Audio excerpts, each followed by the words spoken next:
আসসালামু আলাইকুম রহমতুল্লাহ। কালকে একটা ভিডিও ছাড়ছিলাম। একটা ভাই আমাদেরকে নিয়ে কিছু কথা বলছিল যে প্রবাসীরা কেন এত বছর বিদেশ থাকে, কি দরকার আছে।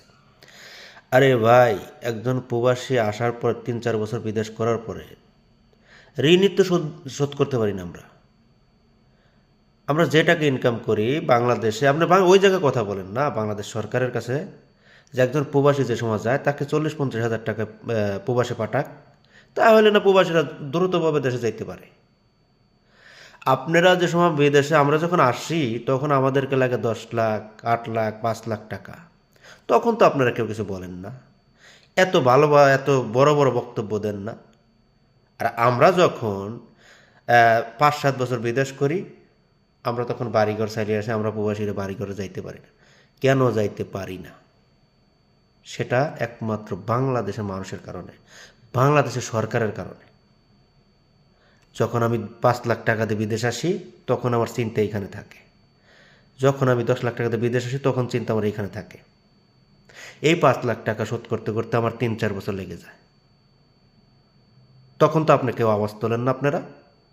আর যখন আমরা একটু বেশি বিদেশ থাকি তখন আপনাদেরকে সমস্যা হয়ে যায়।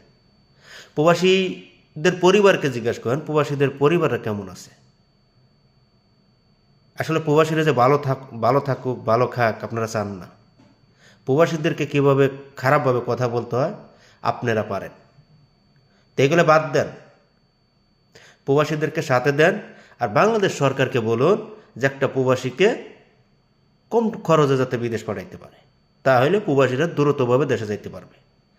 না হইলে প্রবাসীরা যদি একবার পার হইতে পারে বিমান দিয়ে, 25-30 বছরেও যাওয়া সম্ভব না। বক্তব্য বহুত দেওয়া যায়, কিন্তু কাজ করে দেখায় না কেউ। এই জন্যই বলতেছি, আমি একজন প্রবাসী, কারণ আমি এই প্রবাসীদের ব্যথা বুঝি, আপনি বোঝেন না।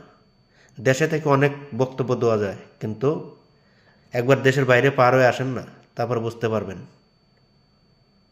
টাকার যে কি ব্যথা, প্রবাসীদের যে কি কষ্ট, প্রবাসীদের যে কি যন্ত্রণা। প্রবাসীরা ঠিকই যাইতে চায় কিন্তু প্রবাসীরা যাইতে পারে না। কারণ কি, এটা আপনাকে বলতে হবে কেন যাইতে পারে না প্রবাসীরা। যাক, সবাই ভালো থাকবেন, আল্লাহ হাফেজ। আবার অন্য কোনো ভিডিও নিয়ে আসবেন ইনশাল্লাহ।